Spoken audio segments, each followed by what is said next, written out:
ஹல்லேலூயா. எல்லாம் சொல்லுங்கள் ஹல்லேலூயா. சொல்லுங்கள் கர்த்தர் நல்லவர், அவர் கிருபை என்றும் உள்ளது. சொல்லுங்கள் என் தேவன் என்னோடு இருந்து என்னை கொண்டு பெரிய காரியங்களை செய்வார். உன்னதமானவரின் மறைவிலே மறைந்திருக்கிறேன், சர்வ வல்லவருடைய நிழலில் நான் தங்கியிருக்கிறேன். வாதை என் கூடாரத்தை அணுகாது, பொல்லாப்பு எனக்கு நேரிடாது. பகலில் வெயிலாயிலும் இரவிலை நிலவாயிலும் என்னை சேதப்படுத்தாது. எனக்கு விரோதமாக உருவாக்கப்படுகிற ஆயுதங்கள் சூழ்ச்சிகள் எது இருந்தாலும் இயேசுவின் நாமத்தில் வாய்க்காமலே போவதாக. எனக்கு எதிராக ஒரு வழியாக வருகிற எந்த போராட்டமாக இருந்தாலும் இயேசுங்கிற வல்லமையான நாமத்தில் 7 வழியாக ஓடி போயிரு. கர்த்தர் எனக்கு மேய்ப்பராக இருக்கிறார். அவர் என்னையும் என் குடும்பத்தையும் புல்லுள்ள இடங்களில் மேய்த்து அமர்ந்த தண்ணீரண்டையில் நடத்துவார்.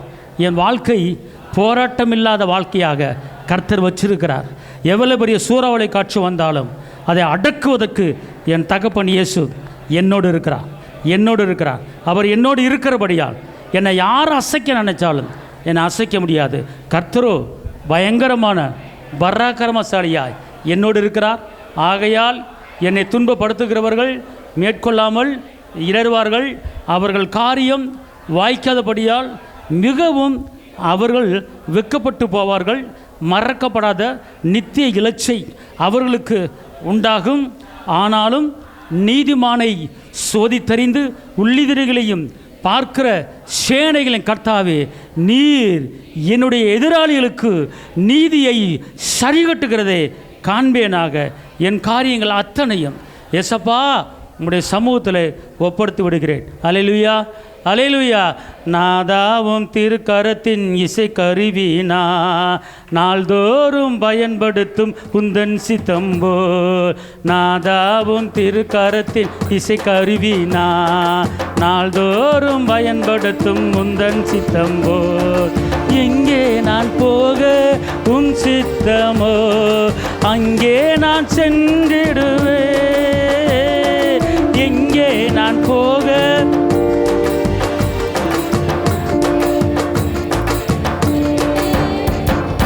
உம் நாமத்தில் சொல்லுங்க. நாதாவும் திருக்கரத்தின் இசை கருவி ஓஹோ சித்தம்போ. நாதாவும் திருக்கரத்தில் இசை கருவினா நாள்தோறும் பயன்படுத்தும் உந்தன் சித்தம்போ. ஐயாவின் பாதம் என் தஞ்சமே, அனுதினம் ஓடி வந்தே. ஐயா உன் பாதம் என் தஞ்சமே, அனுதினம் ஓடி வந்தே. ஆனந்தமே அதிசயமே, ஆனந்தமே அதிசயமே. நாதாவும் திருக்கரத்தில் இசை கருவினா நாள்தோறும் பயன்படுத்தும் சித்தம். சொல்லுங்க. நாதாவும் திருக்கரத்தில் இசை கருவினா நாள்தோறும் பயன்படுத்தும் உந்தன் சித்தம்போ. நிந்தைகள் நெருக்கம் துன்பங்களில் துதி பாடி மகிழ்ந்திருப்பே. நிந்தைகள் நெருக்கம் துன்பங்களில் துதி பாடி மகிழ்ந்திருப்பே. கிருபை ஒன்றே போதுமையா, உங்க கிருபை ஒன்றே போதுமையா. நாதாவும் திருக்கரத்தில் கப்பல கத்தர மாத்தர கப்பா நாள்தோறும் பயன்படுத்தும் உந்தன் சித்தம் போ. ஆமா, நாதாவும் திருக்கரத்தில் இசை கருவினா நாள்தோறும் பயன்படுத்தும் உந்தன் சித்தம் போ. இந்த நாட்களிலே எல்லாருடைய உள்ளத்திலும், அதாவது 100க்கு 100 அவர் தான் அப்படிங்கிற ஒரு நிலைமைக்கு எப்போ நீங்கள் வர்றீங்களோ அப்போ உங்கள் தேவையில் எல்லாம் சந்திக்கப்படும். அவர் தான் என் தஞ்சம். அல்லேலூயா. அதாவது உங்கள் கரத்தில் நான் இருக்கிறேன். என்னை நீங்கள் எப்படி உருவாக்க, எப்படி வணைய நீங்கள் விரும்புகிறீங்களோ நீங்கள் வணங்கிங்கப்பா. நான் அல்ல, நீங்கள் தான். அப்படிங்கிற ஒரு அர்ப்பணிப்பு, ஒரு ஒப்படைப்பு எல்லாத்துக்கும் வரணும். நான் தான் அப்படிங்கிற எண்ணம் இல்லாமல் அவர் சொல்கிறாரு, உன் வழிகள் அத்தனை என்கிட்ட ஒப்படைச்சிரு. ஒரு குயவன் கரத்தில் ஒரு களிமண் எப்படி இருக்கிறது? நான் குயவன்கிறார். கர்த்தர் சொல்கிறாரு, மகனே நான் படைப்பாளி, நான் உருவாக்குற கர்த்தர், ஆகாத காரியத்தை ஆக வைக்கிற கர்த்தர், முடியாத காரியத்தை முடிய வைக்கிற கர்த்தர். என்னால் ஆகாது, எதுவுமே செய்ய முடியாதுங்கிற அகராதியிலே கிடையாது. நான் வனாந்தரத்தில் பாதைகளை போடுகிற கர்த்தர், பாறையில் தண்ணியை வர வைக்கிற கர்த்தர், அவாந்தர வெளியில் ஆகாருக்கு நீர் ஊற்ற உண்டு பண்ணின கர்த்தர், மாவு சட்டியில் மாவை உற்பத்தி பண்ணின கர்த்தர், எண்ணெய் சட்டியில் எண்ணெயை உற்பத்தி பண்ணின கர்த்தர், கடலை 2 பிளந்த கர்த்தர். இப்படிப்பட்ட உருவாக்குற வல்லமை என்னிடத்தில் இருக்கிறது மகனே. நான் படைப்பாளி, அதனால் நான் தான் உன்னை உருவாக்க விரும்புகிறேன். உன்னை எந்த ஊரில் வைக்கணும், எந்த இடத்துல வைக்கணும், எங்கே போக வைக்கணும், உன் பிள்ளையை எப்படி வளர்க்கணும், உன் பிள்ளையை என்ன படிப்பு படிக்க வைக்கணும், உன் பிள்ளையை எந்த ஊருக்கு அனுப்பணும், உன் பிள்ளையை எந்த ஊரில் வைக்கணும் அப்படிங்கிறது எல்லாமே நான் தான் முடிவு பண்ண வேண்டும். உன் முடிவு வீணாகி போயிடும். அதனால் உன் குடும்பமாக இருக்கலாம், உன் புருஷனாக இருக்கலாம், உன் மனைவியாக இருக்கலாம், உன் பிள்ளையாக இருக்கலாம், உன் தொழிலாக இருக்கலாம், வியாபாரமாக இருக்கலாம், எது இருந்தாலும் அத்தனையும் என் கரத்தில் ஒப்படைச்சிரு. நான் உருவாக்குறேன் பாரு. நான் உருவாக்கினா அது உடையாது, நான் உருவாக்கினா அது தோற்று போகாது, நான் உருவாக்கினா அது ஜெயத்தில் முடியும். ஆனால் நீ செய்ய வேண்டிய வேலை ஒன்றே ஒன்று. மக வாழ்க்கையை பிள்ளை வாழ்க்கையை, என் பிள்ளைகளை வளர்க்குறதுக்கு பலன் கொடுத்தீங்க, என் பிள்ளையை வளர்க்குறதுக்கு நீங்கள் பலன் கொடுத்தீங்க. ஆனால் என் பிள்ளையை ஒரு இடத்துல கட்டி கொடுக்கும்போது என் பிள்ளை ஒரு நல்ல ஒரு வாழ்க்கை வாழுங்கிறது எனக்கு தெரியல. ஆனால் அதுக்கு நீங்கள் தான் வழி. நீங்கள் என் பிள்ளையை படிக்க வச்சிங்க, நான் வளர்த்தேன். நான் என் பிள்ளையை ஒரு இடத்துல கட்டி கொடுக்கும்போது அது எப்படி இருக்க போகுதுங்கிறது எனக்கு தெரியல. அதனால் நீங்கள் தான் தஞ்சம்னு, என் பிள்ளை எதிர்காலம், என் பிள்ளை வாழ்க்கை எல்லாமே நீங்கள் தான் தந்தேன்னு சொல்லி என் பிள்ளைய நான் இன்றைக்கி உங்கள் கரத்தில் நான் ஒப்பு கொடுக்குறேன் ஆண்டவரே. நான் பெண் பிள்ளையை வச்சுருக்கிறேன் ஆண்டவரே. எத்தனையோ இடங்களில் எவ்வளோ பிள்ளையை கஷ்டப்படுது ஆண்டவரே. என் பிள்ளை போய் நல்லா இருக்குன்னு சொல்லணும் ஆண்டவரே. என் பிள்ளை எனக்கு சரியில்லை அப்படின்னு அழுதானே, என்னால் தாங்க முடியாது ஆண்டவரே. நீங்கள் கொடுத்த பிள்ளை இது அற்புதமான ஒரு வாழ்க்கை வாழணும் ஆண்டவரே. நான் என் பிள்ளையை உங்களுடைய கரத்தில் ஒப்பு கொடுக்குறேன். அண்ணாலாமா சாமுவேலை தேவசமத்தில் ஒப்பு கொடுத்தான். கர்த்தர் தான் ஆலயத்தில் வளர்த்தார். ஒரு தீர்க்கதரிசியாக, ராஜாக்களை உருவாக்கும்படி, ராஜாக்களை அபிஷேகம் பண்ணும்படியான ஒரு தீர்க்கதரிசியாக அண்ணாலாமா பிள்ளையை கர்த்தர் உருவாக்கினார். அர்ப்பணிப்பு. என் பிள்ளையை அப்படி படிக்க வைக்கணும், என் பிள்ளையை எப்படி கொண்டு போகணும், என் பிள்ளையை அங்கே வைக்கணும், என் பிள்ளையை எங்கே வைக்கணும் அப்படின்னா, அவர் உன் பிள்ளையை எங்கே கொண்டு போகணும், எங்கே வைக்கணும்னு ஏற்கனவே சித்தம் போட்டு வச்சுட்டாருன்னா அவர் நினைத்த நினைப்புக்கு நீ ஒப்பு கொடுத்துரு உன் பிள்ளைய. அவர் காரியங்களை வாய்க்க பண்ணுவார். கர்த்தர் பெரிய காரியங்களை செய்வார். இந்த நாளிலே இந்த இடத்துல அநேக தங்கள் எதிர்காலத்தில் தன்னுடைய பிள்ளைகளை குறித்து கலங்குற அநேக தாய்மார்கள் இருக்கிறத நான் ஆவியில் உணர முடிகிறது. மகனை குறித்து சில தகப்பன்மார்கள் கலங்குறீங்க, மகளை குறித்து கலங்குறீங்க. நீங்கள் அதிக ஒரு கலக்கம் என்ன அப்படின்னு கேட்டால், இங்கே உட்காந்துருக்கிற அநேக தாய்மார்களுக்கு பிள்ளைகளை குறித்து தான் ஒரு கலக்கம் இருந்து கொண்டே இருக்கிறது.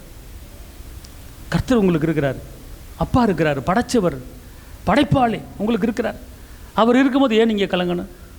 அவர் இருக்கும்போது ஏன் நீங்கள் வெட்கப்பட்டு போகணும்? அவர் ஒருத்தர் இருக்கிறார் அப்படிங்கிற ஒரு நம்பிக்கை உங்களுக்கு வரணும். எதிர்காலத்தில் எப்படி இருக்க போகிறேன், என்ன செய்ய போகிறேன், எப்படி, அதெல்லாம் ஒன்றும் காக்காதீங்க. கர்த்தர் இருக்கிறார். நடக்க வேண்டிய வழியில் எல்லாம் உங்களுக்கு கற்றுக் கொடுப்பார். இந்த இடத்துல உட்காந்துருக்க தாய்மார்கள், தகப்பன்மார்கள் உள்ளத்துக்குள்ளே இருக்கிற வேதனைகள் என்ன பகுத்தறியும் போது கர்த்தர் வெளியே அநேக தங்கள் பிள்ளைகளை குறித்து கலங்கி கொண்டு இருக்கிறாங்க. என் பிள்ளைகள் படிப்பு கரை எப்படி இருக்க போகிறது, என் பிள்ளைகள் எதிர்காலம் எப்படி இருக்க போகிறது. கர்த்தர் சொல்கிறார், கர்த்தர் மேல் பாரத்தை வைத்து விடு, கலங்கி தவிக்காதே, அவரை உன்னை ஆதரிப்பார், அதிசயம் செய்வார். அல்லேலூயா. இந்த நாளிலே அநேகர் நீங்கள் ஏசப்பாட்ட விண்ணப்பத்தை வைக்கிறீங்க, கேட்குறீங்க. ஆனால் எப்படி கேட்க வேண்டும்? ஏசப்பாட்ட உங்களுடைய விண்ணப்பத்தை எப்படி கேட்க வேண்டும்? இப்போ நான் சொல்லிக் கொடுக்குற கரெக்டாக நீங்கள் ஃபாலோ பண்ணீங்கன்னா உங்கள் ஜெபங்கள் பதில் கிடைக்கும். வாசிங்க மத்தேயு 7:11. ஆகையால் பொல்லாதவர்களாகிய நீங்கள் உங்கள் பிள்ளைகளுக்கு நல்ல ஈவுகளை கொடுக்க அறிந்திருக்கும் போது பரலோகத்தில் இருக்கிற உங்கள் பிதா தம்மிடத்தில் வேண்டிக் கொள்கிறவர்களுக்கு நன்மையானவைகளை கொடுப்பது அதிக நிச்சயம் அல்லவா? அல்லேலூயா. இந்த உலகத்தில் ஒரு சில மனிதர்கள் நமக்கு தீமையானதை செய்வார்கள், தீமையானதை கொடுப்பார்கள். ஆனால் தேவனும் அவர் ஒருத்தர் மட்டும்தான் நன்மையானதை மட்டும்தான் தருவாரை ஒழிஞ்சு எந்த தீமையும் அவர் கொடுக்க மாட்டார். அல்லேலூயா. நீங்கள் உங்கள் பிள்ளைகளுக்கு நல்லது செய்யணும் அறிஞ்சிருக்கும் போது நான் செய்ய மாட்டேனா? அவர் சொல்கிறாரு பாருங்க. அவர் சொல்கிற வார்த்தை எங்கே கர்த்தர் சொல்கிற அந்த வார்த்தையை கொஞ்சம் கவனிங்க. நீங்கள் நல்லா கேட்டுக்கிட்டே இருக்கிறீங்க, ஏன் கிடைக்கல? அப்படின்னா கர்த்தர் சொல்கிற வார்த்தையை கவனிங்க. திருப்பி வாசிங்க. ஆகையால் பொல்லாதவர்களாகிய நீங்கள். நம்மளை பார்த்து என்ன சொல்கிறாரு? நம்மளை பார்த்து என்ன சொல்கிறாரு? ஒத்துக்கிறோமா? உண்மைதானே? நம்ம பிறந்ததுலேருந்து இது வரைக்கும் ரொம்ப ஒரு யோக்கியமான வாழ்க்கை வாழ்ந்துருக்கோம். பொய், பித்தலாட்டம், பொய், திருட்டுத்தனம், களவாணித்தனம், சட்டையில் பணத்தை எடுத்து நான் எடுக்கலன்னு சொன்னது இதெல்லாம் பொய் தானே? அப்போ நம்ம நல்லவங்களா கெட்டவங்களா? சொல்லுங்கள். அவரே சொல்லிட்டாரு. நம்மளை பார்த்து என்ன சொல்கிறாரு? பொல்லாதவர்களாகிய நீங்கள் உங்கள் பிள்ளைகளுக்கு அப்புறம் நல்ல ஈவுகளை கொடுக்க அறிந்திருக்கும் போது. அங்கே அவர் என்ன இதில் என்ன அர்த்தம் அப்படின்னு கேட்டால், தப்பான முறையில் வளர்ந்து தப்பான முறையில் படித்து தப்பான முறையில் செஞ்சுக்கிட்டு இருந்த நீயே உன் பிள்ளைக்கு நல்லது செய்யணும் அறிஞ்சிருக்கும் போது பரலோகத்தில் இருக்கிற உங்கள் நான் உண்மையுள்ள தேவன், நீதி உள்ள தேவன், பொய் உரையாத தேவன், நான் உங்கள் பிள்ளைகளுக்கு நல்லது செய்யாமல் இருப்பேனா? சொல்கிற அர்த்தம் என்னன்னு கேட்டிங்கன்னா, தப்பான வழியில் வந்த நீங்களே உங்கள் பிள்ளைக்கு நல்லது செய்யணும் அறிஞ்சு வச்சுருக்கிறீங்க. ஆனால் நான் என்கிட்ட ஒரு குற்றம் இருக்கா கண்டுபிடிக்க முடியாது இல்லை. அப்போ நீங்களே இப்படி நல்லது நினைக்கும் போது நான் உங்கள் பிள்ளைகளுக்கு நல்லது செய்யாமல் இருப்பேனா அப்படிங்கிறார். நம்மளை பொல்லாதவர்னு அவர் சொல்லலை. அவர் என்ன அர்த்தத்தில் சொல்ல வர்றார் அப்படின்னா, பொல்லாதவளை நீங்களே அப்படின்னா அவர் என்ன சொல்கிறார் அப்படின்னு கேட்டால், என்கிட்ட ஒரு குற்றம் கிடையாது, என்கிட்ட ஒரு குறை கிடையாது, என்கிட்ட ஒரு பிழை கிடையாது. ஆனால் நீங்கள் குற்றம் செஞ்சு மன்னிப்பு கேட்டு, குற்றம் செஞ்சு மன்னிப்பு கேட்டு, இரத்தத்தால் கழுவப்பட்டு மீட்கப்பட்டு உட்காந்துருக்கிறீங்க. நீங்களே பொல்லாதவர்களாய் நீங்களே உங்கள் பிள்ளைக்கு நல்லது செய்யணும்னு நினச்சிருக்கும் போது நான் செய்யாமல் இருப்பேனா? அவர் சொல்கிற அந்த வார்த்தையை கவனிங்க. எல்லாம் சொல்லுங்கள். ஏசப்பா, பொல்லாதவனாகிய என் மேலே இறக்க வச்சு என் பாவத்தை மன்னிச்சு இரத்தத்தால் கழுவி என்னை மீட்டெடுத்த தெய்வமே, நீங்கள் சொல்கிறீங்க நீயே உன் பிள்ளைக்கு நல்லது செய்யும்போது நான் செய்யாமல் இருப்பேனா அப்படின்னு சொல்லியிருக்கிறீங்க. அதனால் இந்த நேரத்தில் இந்த வேலையில் என் பிள்ளைக்கு நீங்கள் நல்லது செய்வீங்க, என் மகளுக்கு என் மகனுக்கு நல்லது செய்வீங்க. எங்கே அப்படி எல்லாம் கண்ணை மூடுங்க. எல்லாம் அவங்க இப்போ பிள்ளைகளை நினைங்க, அவங்க பெற்றெடுத்த பிள்ளைகளை நினைங்க. இப்போ உங்கள் பிள்ளைகளை அப்பாட்ட ஒப்பு கொடுங்க. தகப்பனே, பொல்லாதவளாயே எனக்கே என் பிள்ளையை நல்லா வைக்க நினப்பு இருக்கும்போது நீங்கள் பரிசுத்தர், நீங்கள் உன்னதர், நீங்கள் உயர்ந்தவர். என் பிள்ளைக்கு, என் எதிர்காலத்துக்கு, என் பிள்ளை படிப்பு காரியத்துக்கு, என் பிள்ளை திருமண காரியங்களுக்கு எல்லாத்துமே நீங்கள் நன்மையை மட்டும்தான் செய்வீங்க. அதனால் ஒரு குயவன் கரத்தில் களிமண் இருப்பது போல் என் பிள்ளையை உம்முடைய கரத்தில் ஒப்பு கொடுக்குறேன். என் பிள்ளையை உருவாக்குங்க. இயேசுவின் நாமத்தில் பிதாவே, ஆமேன். சங்கீதம் 18:6. எனக்கு உண்டான நெருக்கத்திலே பிரச்சனையில, வேதனையில, கஷ்டத்துல கர்த்தரை நோக்கி கூப்பிட்டு என் தேவனை நோக்கி அபயமிட்டேன். தமது ஆலயத்திலிருந்து என் சத்தத்தை கேட்டார். என் கூப்பிடுதல் அவர் சந்நிதியில் போய் அவர் செவிகளில் ஏறிற்று. யாருங்க, ஒரு காரியத்தை நல்லா தெரிஞ்சுக்கொள்ளுங்க. நீங்க அப்பா சமூகத்தில் இந்த ஆலயத்திலிருந்து உங்கள் வீட்டுக்காரையும், உங்கள் பிள்ளைக்காரையும், உங்கள் குடும்பக்காரையும், கடன் பிரச்சனை எல்லாத்தையுமே அப்பாட்ட சொல்லி நீங்கள் அழுது விண்ணப்பம் செய்யும்போது இந்த ஜெபம் எங்கே போகுதுன்னு கேட்டால், நேராக எங்கே போகுது? பரலோகத்து போய் அவர் செவியில் போய் என்ன செய்யுது? ஏறிட்டு. அதனால தான் வாயை திறந்து சொல்லுங்க வாயை திறந்து பேசுங்க அப்படின்னு சொல்ல வைக்கிறது. அப்போ அவர் காதில் என்ன செய்யுது? கேட்குது. அப்போ நீங்களும் நானும் இந்த ஜெபிக்கிற ஜெபம், இப்போ யாரெல்லாம் பிள்ளையை ஒப்பு கொடுத்தீங்க? யாரெல்லாம் பிள்ளையை ஒப்பு கொடுத்தீங்க? இப்போ ஒப்பு கொடுத்தீங்களே, வாயை திறந்து மனசுக்குள்ளே பேசுனீங்களே, இந்த காரியம் இப்போ பரலோகத்துக்கு போய் அப்பா செவியில் எட்டிருச்சு. கையை தட்டு அப்பாவுக்கு. உன் பிள்ளையை அப்பாட்ட என்ன செஞ்சிட்டீங்க? அர்ப்பணிச்சிட்டீங்க. ஹல்லேலூயா, ஹல்லேலூயா. அப்போ பாருங்கள், நீங்கள் செய்கிற அந்த ஜெபம் எப்படி போகுது தெரியுமா பரலோகத்துக்கு? நீங்கள் சாதாரணமாக ஜெபிச்சுட்டு விட்டுறீங்க, ஆனால் உங்கள் வார்த்தைக்கு எவ்வளோ மதிப்பு, உங்கள் வார்த்தைக்கு எவ்வளோ கனம், உங்கள் வார்த்தைக்கு எவ்வளோ உயர்வு, உங்கள் வார்த்தைக்கு தேவன் எப்படி கனப்படுத்துகிறாரு, எப்படி மேன்மைப்படுத்துறாரு. நீங்கள் சொல்லுகிற இந்த வார்த்தை அது ஜெப தூபம் போல், அது எப்படி சாம்பிராணி புகையை போட்டால் எப்படி புகை மேலே அப்படி பறந்துட்டு போதோ, அதே போல் இங்கே இருங்க அந்த அந்த மேகம் எப்படி இங்கே இருங்க. தூபம் காட்டுறோம்ல, தூபம் காட்டுற யார் பார்த்துருக்கா? தூபம் காட்டுற பார்த்துருக்கீங்களா யாராவது? தூபம்னா ஒன்று இருக்கும், அதில் கங்கு இருக்கும், அதில் சாம்பிராணி புகையை போட்டால் அது சாம்பிராணி புகை என்ன செய்யும்? அப்படியே பறந்து போகும். இப்போ கத்தோலிக்க சபையில் பார்த்தீங்கன்னா பாட்டு பூசைன்னு ஒன்று இருக்கும், அதில் தூபம் காட்டுவோம். அப்படி தூபம் காட்டும்போது அந்த புகை அப்படியே போகும். அது எதை குறிக்குது அப்படின்னு கேட்டால் கர்த்தருக்கு மகிமை செலுத்துறது. ரெண்டாவது, அந்த புகை வந்து பார்த்துக்கொள்ளுங்க, அந்த தூபம் காட்டும்போது அந்த புகை கீழே நோக்கி போகவே போகாது. அந்த புகை என்ன செய்யாது? கீழே நோக்கி போகாது, அது மேலே தான் போகும். பார்த்துக்கொள்ளுங்க.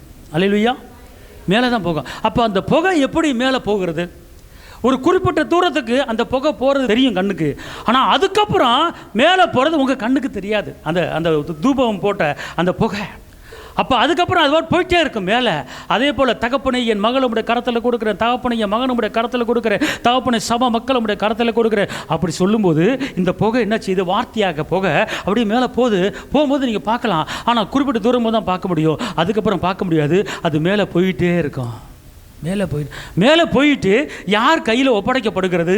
அந்த விண்ணப்பம் நீங்கள் சொன்ன அந்த விண்ணப்பம் யார் கையில் ஒப்படைக்க போகிறது என்று கேட்டால் வாசிங்க, வெளிப்படுத்தல் 5:8. அந்த புஸ்தகத்தை அவர் வாங்கின போது அந்த 4 ஜீவன்களும் 24 மூப்பர்களும் தங்கள் தங்கள் சுரமண்டலங்களையும் பரிசுத்தவான்களுடைய ஜெபங்களாகிய தூப வர்க்கத்தால் நிறைந்த பொற்கலசங்களையும் பிடித்துக் கொண்டு ஆட்டுக்குட்டியானவருக்கு முன்பாக வணக்கமாய் விழுந்து. பாருங்க, ஆட்டுக்குட்டியானவர் பிதா இருக்கிறாரு, இயேசு இருக்கிறாரு, அவர்களுக்கு முன்பாக அந்த 24 மூப்பர்கள் என்ன செய்றாங்க?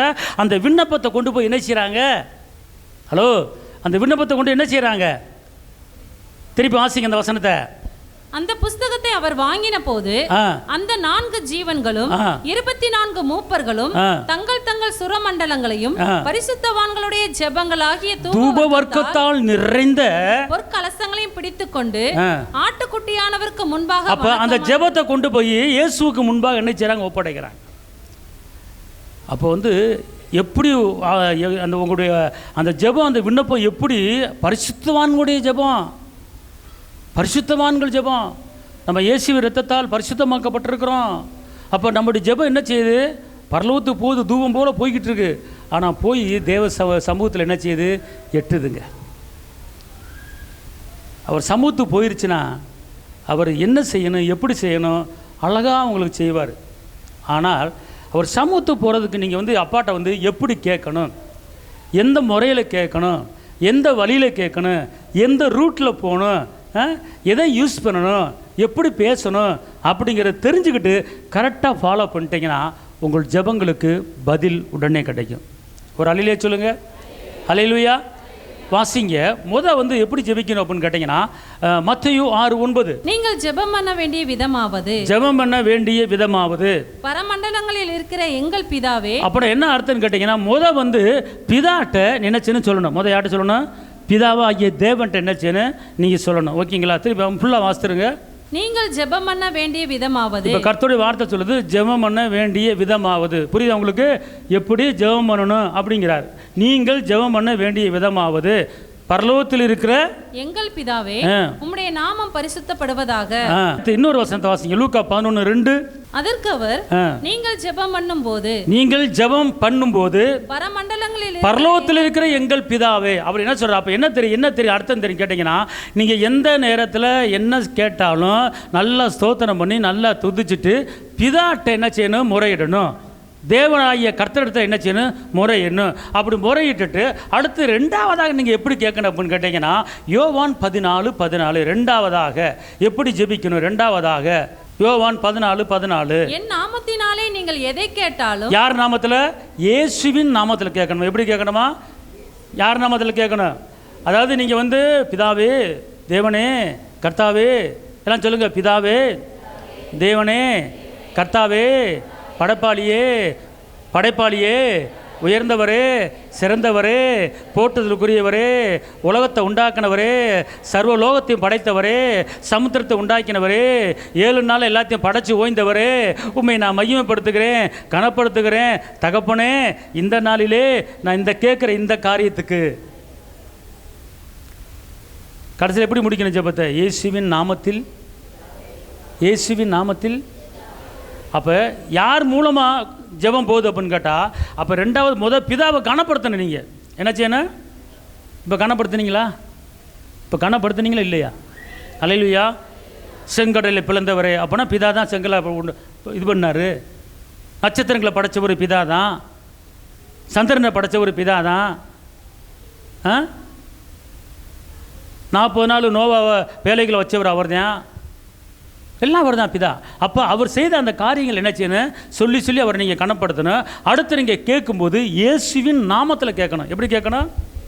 இயேசுவின் நாமத்தில் கேட்கணும். அல்லேலூயா சொல்லுங்கள். அதான் சொல்லப்பட்டிருக்கு, என்னுடைய நாமத்தில் எதை கேட்டாலும் உங்களுக்கு தருவே அப்படிங்கிறார். அதாவதுங்க இங்கே இருங்களேன், பிதா, குமாரன், பரிசுத்தாவி, ஒரு கடவுள் 3 ஆட்களாக செயல்படுறார். ஓகேங்களா? புரியுதா புரியல உங்களுக்கு? எல்லாம் சொல்லுங்கள். பிதா, குமாரன், பரிசுத்தாவி. அப்போ ஒரு கடவுள் தான், அவர் 3 பேரை செயல்படுறார். ஓகேங்களா? அப்போ பிதா தான் என்ன பண்ணுறார்? இயேசு பூமிக்கு அனுப்புகிறார். அவர் சொல்கிறார், பிதா சொல்கிறார், என் சொந்த குமாரனையே உங்களுக்கு நான் அனுப்பினேன்னா மற்ற எல்லாவற்றையும் உங்களுக்கு நான் கொடுக்காமல் இருப்பேனா அப்படின்னு சொல்கிறார் பிதா. பிதா சொல்கிறார், என் பிள்ளையை உன்னை கொடுத்துட்டேன், அப்போ மற்ற காரியத்தை, சின்ன சின்ன காரியத்தை உனக்கு நான் கொடுக்காமல் இருப்பேனா? தருவேன் அப்படிங்கிறார். அன்பார்ந்தவர்களே, 3 பேர்த்தையும் சேர்ந்து போயிடணும். பிதாட்ட போகணும், இயேசுக்கிட்ட போகணும், ஆவியில் போகணும். யூதா 1:20. நீங்களோ பிரியமானவர்களே, உங்கள் மகா பரிசுத்தமான விசுவாசத்தின் மேல் உங்களை உறுதிப்படுத்திக் கொண்டு பரிசுத்த ஆவிக்குள் ஜெபம் பண்ணி உங்களை நீங்க என்ன செய்யணும்? முதல் என்ன செய்யணுமா? என்ன செய்யணும்? நீங்க ஸ்ட்ராங்கா உறுதியா இருங்க. முதல் எப்படி கேட்கணும் சொல்லுங்க பாப்பா. ஜெபம் பண்ண முதல் யாரை கேட்கணும்? ரெண்டாவது யார் நாமத்தில்? மூணாவது எப்படி? பரிசுத்த ஆவிகளே. இப்படி இந்த அதாவது இந்த வெரைட்டிஸில் நீங்கள் போய் அப்பாட்ட கேட்கணும். அல்லேலூயா சொல்லுங்க. அல்லேலூயா. அடுத்து பார்த்துக்கணும், ஒரு வசனத்தை நீங்கள் வாசிங்க. நீங்கள் எப்படி கேட்கணும் அப்படின்னு கேட்டால், தேவ உறவுக்குள்ளே நீங்கள் இருக்கணும். எப்படி இருக்கணும்? தேவ, இப்போ கணவன் மனைவி பிள்ளைய ஒரு குடும்பமாக ஒரு உறவாக நீங்கள் இருக்கீங்களா? சரிங்களா? வாசிங்க யோவான் 15:7. நீங்கள் என்னிலும் என் வார்த்தை உங்களிலும் நிலைத்திருந்தால் நீங்கள் கேட்டுக்கொள்வது எதுவோ அது உங்களுக்கு செய்யப்படும். இதுக்கு என்ன அர்த்தம்? இதுக்கு என்ன அர்த்தம்? அவர் சொல்ற, நீங்கள் என்னிலும் என் வார்த்தை உங்களிலும் எப்படி என்ன இருக்கணுமா? நிலைத்திருந்தா நீ கேட்டுக்கொள்ளுகிற எந்த காரியமாக இருந்தாலும் உனக்கு நான் தருவேன் அப்படிங்கிறார். ஆமென் சொல்லுங்க. அல்லேலூயா. அப்போ இதுக்கு என்ன அர்த்தம்? அதுக்கு என்ன அர்த்தம்? அதுக்கு தான், என் உயிரான இயேசு என் உயிரோடு கலந்தி, என் உயிரே நான் உம்மை துதிப்பே, என் உயிரே நான் உம்மை துதிப்பே, என் உயிரான உயிரான உயிரான இயேசு, என் உயிரான உயிரான உயிரான இயேசு, என் உயிரான இயேசு என் உயிரோடு கலந்தீர், என் உயிரே நான் உம்மை துதிப்பே, என் உயிரே நான் உம்மை துதிப்பே. எப்படி ஜெபிக்கணும்னு கேட்டிங்கன்னா, அவர் உங்களிலும் நீங்கள் அவரிலும் உறவாக இருக்கணும். எப்படி இருக்கணுமா? அதான் சொல்லப்பட்டிருக்கு, நீங்கள் என்னிலும் என் வார்த்தை உங்களிலும் நிலைச்சிருந்தா நீ கேட்டுக்கொள்ள. அவர் சொல்கிறாரு, இந்த மாதிரி வச்சுக்கிட்டு நீ கேட்டேன்னா எந்த காரியமாக இருந்தாலும் உனக்கு என்ன செய்வேன்? தருவேன் அப்படின்னு. யோவான் 1 அடுத்தபடியாக என்ன, அதாவது ஒரு அத்தாரிட்டி, யோவான் 1:12. அவருடைய நாமத்தின் மேல் விசுவாசம் உள்ளவர்களாய் அவரை ஏற்றுக்கொண்டவர்கள் எத்தனை பேர்களோ அத்தனை பேர்களும் தேவனுடைய பிள்ளைகளாகும்படி அவர்களுக்கு அதிகாரம் கொடுத்தார். அப்பனா நீங்க என்ன செய்யணும்? உரிமை. உரிமை என்னது? எனக்கு அவர் அப்பா, நான் பிள்ளை. அவர் அப்பா, நான் பிள்ளை அப்படிங்கிற அந்த தகுதி. அவரை ஏற்றுக்கொண்டவர்கள் எத்தனை பேர்களும் அத்தனை பேர்களும் தேவனுடைய பிள்ளைகளாகும்படி அதிகாரம் கொடுத்துருக்கிறாரு. இந்த பவர் உங்களுக்கு இருக்குது, இந்த அதிகாரம் உங்களுக்கு இருக்குது. எனக்கு அப்பாட்ட கேட்குறதுக்கு ரைட் இருக்குது, அவர் கொடுக்கறதுக்கு ரைட் இருக்குது அப்படிங்கிற அந்த அந்த உணர்வு உங்களுக்குள்ளே என்ன செய்யணும்? இருக்குன்னு பார்த்துக்கொள்ளுங்க. அதுதான் அந்த பிள்ளைங்கிற அத்தாரிட்டி எடுத்து நீங்கள் கேட்கக்கூடிய, அதிகாரத்தை பயன்படுத்தி கேட்கக்கூடிய ஒரு காரியம். இப்படிலாம் நீங்கள் என்ன செய்யணும்? கேட்கணும் அப்பாட்ட. இன்னொரு வசனத்தை வாசிங்க. அடுத்து இது வரைக்கும் எத்தனை காரியம்? இதாட்ட கேட்குறது ஒரு காரியம், ஏசப்பாட்ட போகிறது ஒரு காரியம், ஆவியானோட கேட்குறது ஒரு காரியம். அடுத்து என்ன சொன்னேன் நான்? தேவ உறவில் என்ன செய்யணும்? கேட்கணும். அடுத்து பிள்ளைங்கிற அத்தாரிட்டியோடு கேட்கணும். அடுத்து இன்னொரு காரியத்தை பாருங்கள். 5வது காரியம் எபிரேயர் 11:6. விசுவாசம் இல்லாமல் தேவனுக்கு பிரியமாய் இருப்பது கூடாத காரியம். ஏனென்றால் தேவனிடத்தில் சேருகிறவன் அவர் ஒன்றென்றும் அவர் தம்மை தேடுகிறவர்களுக்கு பலன் அளிக்கிறவர் என்றும் விசுவாசிக்க வேண்டும். அல்லேலூயா. அப்பா அவர் என்ன வார்த்தை கவனிங்களேன். அவர் தம்மை தேடுகிறவர்களுக்கு அவர் என்ன செய்வாராம்? நீங்கள் சொல்லணும், ஆண்டவரே நான் உண்மை தேடுறேன், எனக்கு நீ பலன் கொடுக்குற தேவனாக இருக்கிறேன். அல்லேலூயா. அப்படின்னா கேட்கும்போது விசுவாசத்தோடு கேட்கணும். சந்தேகப்படுகிறவன் காற்றில் அடைக்கிற கடல் அலைக்கு ஒப்பாருக்கிறான். எந்த காரியத்தை கொடுத்து தருவாரா, தரமாட்டாரா, கொடுப்பாரா, கொடுக்க மாட்டாரா, வருமா, வராதா, அவர் எங்கே தரப்போகிறாரு அப்படிங்கிற ஒரு டவுட்டில் நீங்கள் கேட்டீங்கன்னா அது கிடைக்காது. கேட்கும்போது விசுவாசத்தில் கேட்கணும். அப்படின்னா இல்லாததை இருக்கிறது போல அழைக்கிறது விசுவாசம். காண்பவை அநித்தியமானவை, காணாதவை நித்தியமானவை. உங்கள் மைண்டில், உங்கள் எண்ணத்தில், உங்கள் ஆவியில், உங்கள் ஆத்துமாவில், உங்கள் சரீரத்தில் நீங்கள் கேட்ட காரியம் வந்துருச்சு. நீங்கள் கேட்ட காரியம் வந்துருச்சு அப்படிங்கிற ஒரு விசுவாசம் உங்களை ஆவியில் வரணும். அதுக்கு பேர் தான் விசுவாச ஜெபம். அல்லேலூயா, அல்லேலூயா. அப்போ அவர் என்ன சொல்கிறாரு? இல்லாததை இருக்கிறது போல் கூப்பிடு அப்படிங்கிறார். நீ இல்லாததை கேட்டுட்டு அது வந்துருச்சு அப்படிங்கிற ஒரு ஃபீல் பண்ணணும். 1 லட்சம் கேட்குறீங்க, 1 லட்சம் வந்துருச்சு அப்படிங்கிற ஒரு விசுவாசம் உங்களுக்குள்ளே இருக்கணும். தருவாரா, தரமாட்டார், சந்தேகமாக இருக்குது அப்படின்னு சொல்லக்கூடாது. அப்போனா ஜெபத்தில் கேட்கும்போது எந்த காரியத்தை கேட்டாலும் நீங்கள் விசுவாசத்தோடு என்ன செய்யணும்? கேட்க வேணும். யாக்கோபு 1:6 சந்தேகப்பட்டு கேட்காத. சந்தேகப்பட்டுனா காற்றில் அடிக்கிற கடல் அலைக்கு ஒப்பாருங்க. அடுத்து 1 தெசலோனிக்கர் 5:17 சொல்லுது, இடைவிடாமல் என்ன செய்யுங்க? நீங்கள் கேளுங்க. இடைவிடாமல் கேளுங்க. வர்ற வரைக்கும் விடாதீங்க. பதிலை பெற்றுக்கொள்கிற வரைக்கும் விடாதீங்க. கான்சர் இருக்கிறாங்க, ஓயா போய் கேட்குறாங்க, பதிலை பெற்றுக்கொண்டாங்க. உடனே பதில் கிடைக்கல. காணாத திரைக்கு கேட்டவொன்னு பதில் கிடைக்கல. பிள்ளைக்காக அந்த அம்மா ஜெபிக்குது, பதில் கிடைக்கல. ஆனால் விசுவாசத்தை பார்த்து என்ன செய்கிறாரு? அந்த அம்மாவை பார்த்து ஏசப்பா என்ன சொல்கிறாரு? ஸ்திரீயே, உன் விசுவாசம் பெரியது, நீ விரும்புகிறபடி உனக்கு ஆக கடவுது. அப்போ ஏசப்பா எதை எதிர்பார்க்குறாரு? விசுவாசம் எதிர்பார்க்குறார். ஏன்னா அப்போ அந்த அம்மா கேட்குது, அவர் காது கேட்காத மாதிரி போகிறாரு. ஆனால் ஏசப்பா அந்த அம்மா டெஸ்ட் பண்ணுறாரு. நான் வெளியூர்லேருந்து வந்திருக்கிறேன், நீ எங்கே இருக்கிறீங்கன்னு தேடி வந்திருக்கிறேன், கிட்டத்தட்ட 24 மணி நேரம் பிரயாணம் பண்ணி இருக்கிற இடத்த கண்டுபிடிச்சி வந்திருக்கிறேன், நான் கேட்குறேன், காது கேட்காத மாதிரி போகிறீங்களே, நீங்களாம் இயேசுவா அப்படின்னு சொல்லி திரும்பி ஓடாமல் கத்திக்கிட்டே போகுது. என்ன செய்யுது? கத்திக்கிட்டே போகுது. அந்த அதிகாரத்தை படித்து பார்த்தீங்கன்னா சீசர்கள் சொல்கிறாங்க இயேசுக்கிட்ட, இயேசுவே இந்த அம்மா ரொம்ப நேரம் என்ன செய்யுது? ரொம்ப நேரம் கத்திட்டு போகுது, ஏதாவது செய்யுங்கிறாங்க. யார் சொல்கிறாங்க இந்த வார்த்தையை? சீசர்கள் சொல்கிறாங்க. ஆனம்மா அப்புறம் என்ன செய்யுது இந்த அம்மா? என்ன செய்யலை? ஒரு பாயிண்ட்டை மட்டும், ஒரு தடவை மட்டும் கேட்கல, ஒரு தடவை மட்டும் கேட்கல. யாருக்காக சொல்லுங்க. எம்மா இந்த அம்மா யாருக்காக ஏசப்பாட விண்ணப்பத்தை வைக்குது? அப்பொழுது அந்த திசைகளில் குடியிருக்கிற கானானிய ஸ்திரீ ஒரு அம்மா பேரு போட இங்க இருங்க. இது எதுக்கு இந்த சம்பவம் கேட்டா உங்களுடைய பிள்ளைகளுக்கு. யாருக்கு? அவரிடத்தில் வந்து, ஆண்டவரே, ஆண்டவரே, தாவீதின் குமாரனே, எனக்கு இரங்கும். என் மகள் பிசாசினால் கொடிய வேதனைப்படுகிறாள் என்று சொல்லி கூப்பிட்டாள். அவளுக்கு பிரதியுத்தரமாக அவர் ஒரு வார்த்தையும் சொல்லவில்லை. கவனிங்க, இப்படிதான் நம்ம நிலைமை இருக்கும். அன்பார்ந்த தாய்மார்களே, தகப்பன்மார்களே, உன் பிள்ளைக்கு அப்பாட்ட கேட்பேன், என் பிள்ளை படிப்பு செலவு காசு இல்லை, ஃபீஸ் கட்டுற காசு இல்லை, என் பிள்ளை வந்து சொல்லுபடி கேட்க மாட்டான், வேலைக்கு போக மாட்டான், சுற்றிட்டு வர்றான், என்ன செய்யணும்னு தெரியல, அவனுக்கு ஏதாவது நல்ல புத்தியை கொடுங்க, நல்ல ஞானத்தை கொடுங்க, நல்ல அறிவை கொடுங்க, என் பிள்ளை சரியாக வாழ மாட்டான், ஒன்றுமே தெரிய மாட்டேங்குது, போய் வந்து படுத்து வாங்கிட்டு இருக்கான், என்ன செய்யணும்னு தெரியல அப்படின்னு சொல்லி நீ அப்பாட்ட விண்ணப்பத்தை வைக்கிற. ஆனால் ஒன்றுமே நடக்கலை, ஒன்றுமே நடக்கலை. நீ என்ன செஞ்சிடக்கூடாது, என்ன செஞ்சிடக்கூடாது, இந்த அம்மா பண்ணதை நீ பண்ணு. என்ன திருப்பி அப்பொழுது அவருடைய சீஷர்கள் வந்து, இவள் நம்மை பின்தொடர்ந்து கூப்பிடுகிறாளே, இவளை அனுப்பிவிடும் என்று அவரை வேண்டிக் கொண்டார்கள். பாத்தீங்களா, யார் ரெக்கமெண்ட் பண்றா, யார் ரெக்கமெண்ட் பண்றா? மகளுக்காக ஜெபம் பண்ணும்போது ஏசப்பா ஒண்ணுமே பேச மாட்டார். எங்க இருந்து வந்திருக்கிற, எந்த ஊருமா அப்படின்னு கேட்கலாம்ல. ஏசப்பா இவ்வளவு தூரமா வந்திருக்கிற, எங்க இருந்து வர்ற அப்படின்னு தான் ஒரு வார்த்தை கேட்கணும்ல, கேட்கவே மாட்டேங்கிறார். ஏன் தெரியுமா? அந்த அம்மாட்ட இருந்து ஒரு காரியம் வெளிப்பட வேண்டும், அந்த காரியம்தான் விசுவாசம். இதே போல தான் உங்களுக்கும் எனக்கும் கேட்குற காரியத்துக்கு பதில் வராமல் கொஞ்சம் தாமதம் ஆகும்.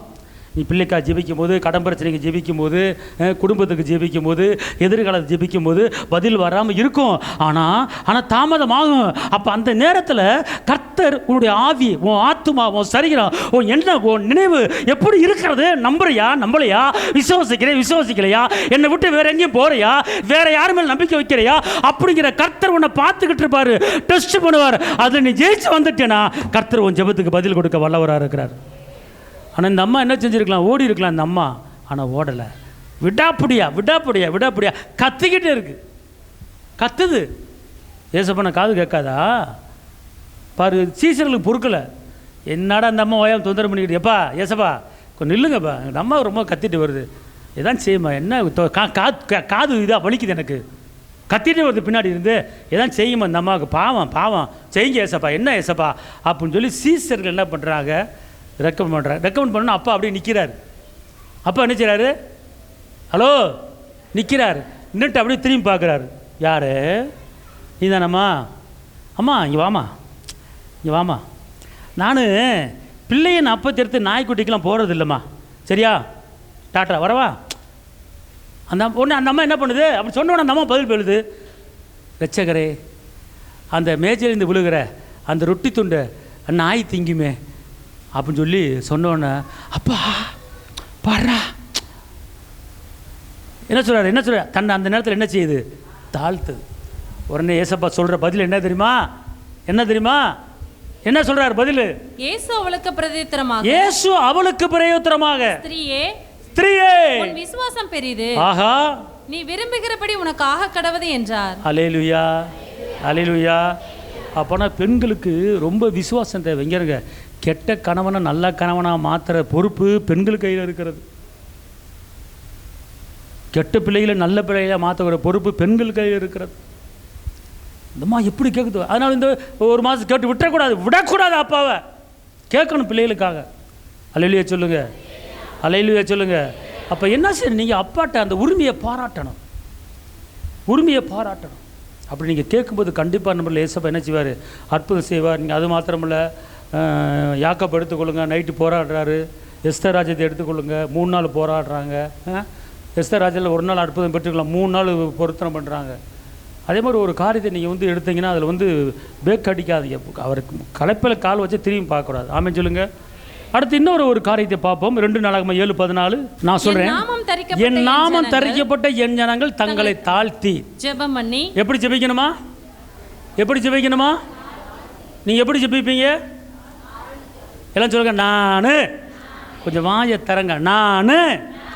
நான் ஜெபம் பண்ணும்போது என்ன தாழ்த்தி நான் ஜெபம் பண்ணுவேன். அல்லேலூயா. அப்போ எப்படி கேட்கணுமா? சரி, முதல்ல சொல்கிறீங்களா? யார் பிதா, 2 யார், 3 யார், 4 என்ன, 4 சொல்லுங்க, தேவ உறவு 5, பிள்ளைங்கிற அத்தாரிட்டி, அடுத்து விசுவாசம், அடுத்து வெரி குட்,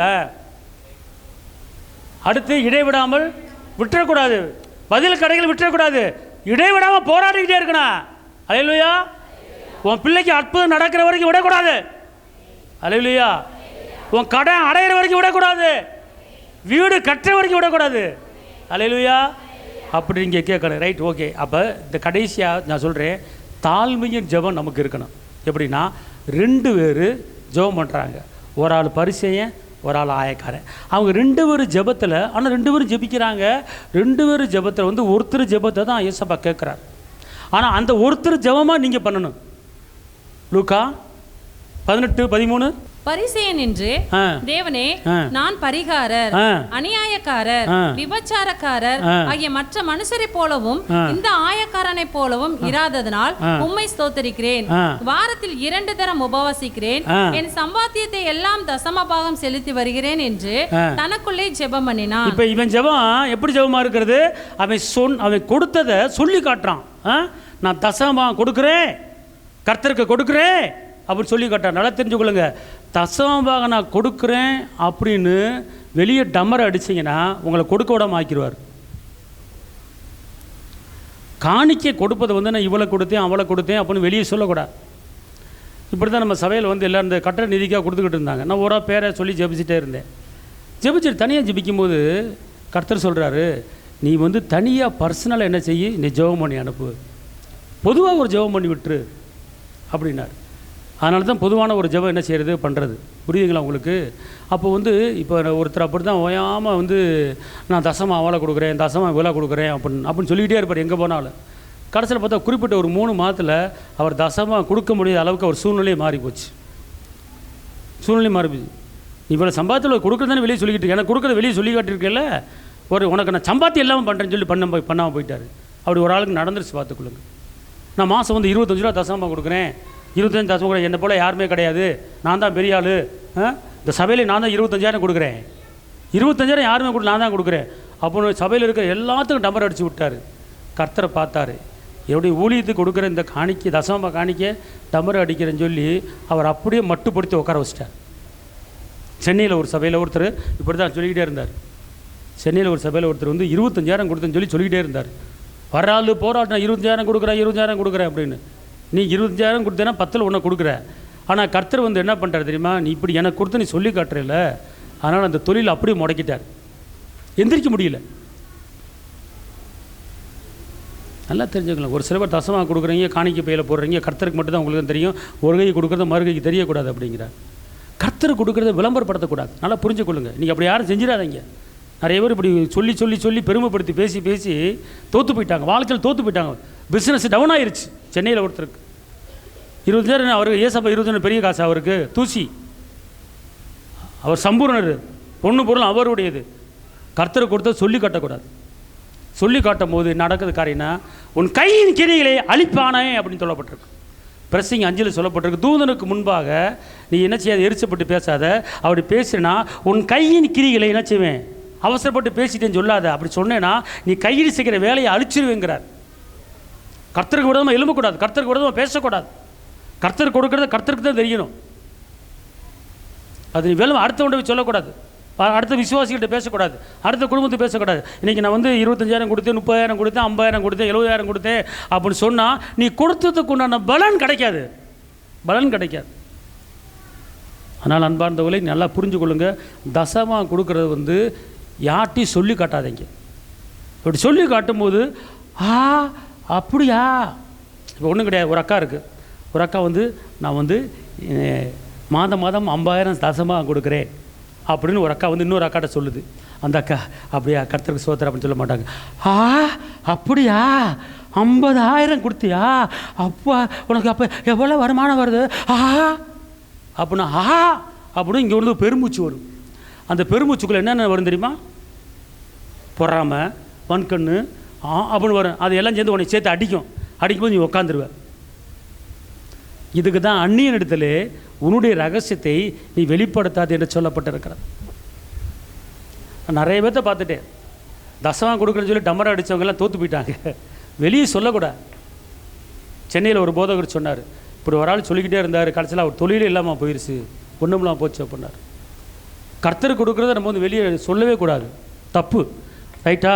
இப்போ கவனிங்க. அப்போ உங்கள் ஜெபத்தில் வந்து நீங்கள் சொல்லி காட்டின, இப்போ இவன் சொல்கிறான் பாருங்கள், நான் தசமபாகம் ஆசிமாதா திருப்பி வாரத்தில் 2 தரம் உபவாசிக்கிறேன். இங்கேருங்க, வாரத்தில் என்ன இங்கேருங்க, உபவாசிக்கிறது வந்து உங்களுக்கும் தேவனுக்கு தான் உறவாக இருக்குமுண்டு.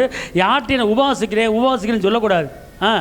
அடுத்து சம்பாத்தியத்தை எல்லாம் தசம பாகம் செலுத்தி வருகிறேன் என்று தனக்குள்ளே ஜெபம் பண்ணினா.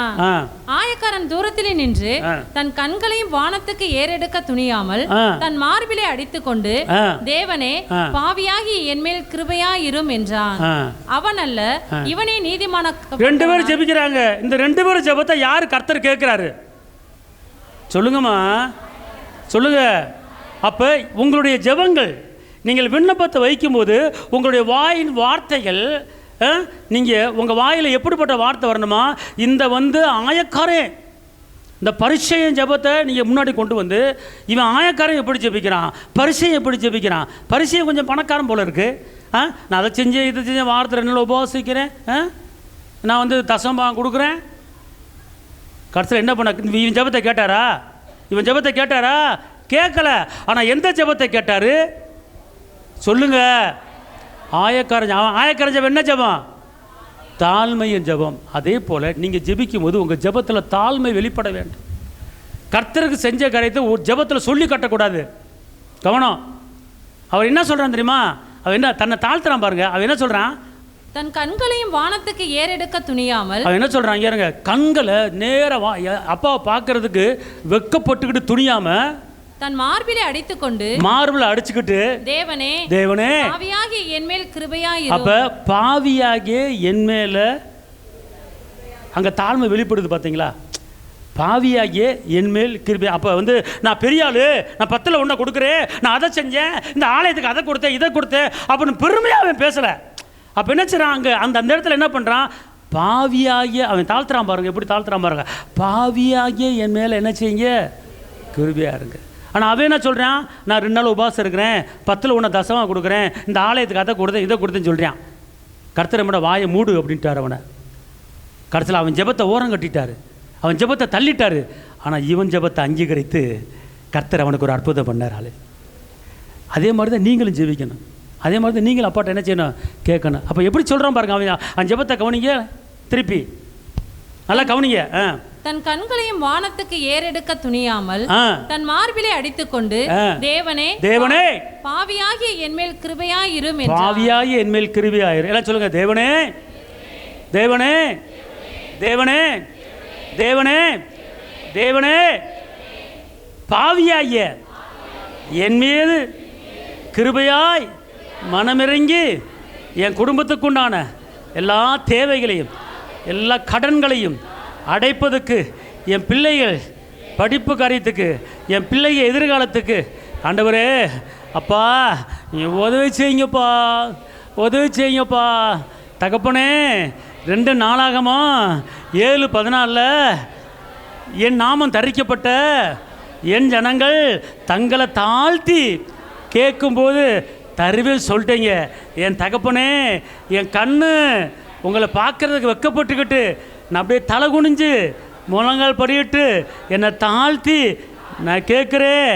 இப்போ எனக்கு தேவையான பிரச்சனை என்ன என்பது உங்களுக்கு தெரியும், தெரியும். என் தேவைகளை சந்திங்க. தாழ்மையோடு கெஞ்சி மன்றாடுகிறேன் இயேசுவின் நாமத்தில் பிதாவே, ஆமென். அல்லேலூயா.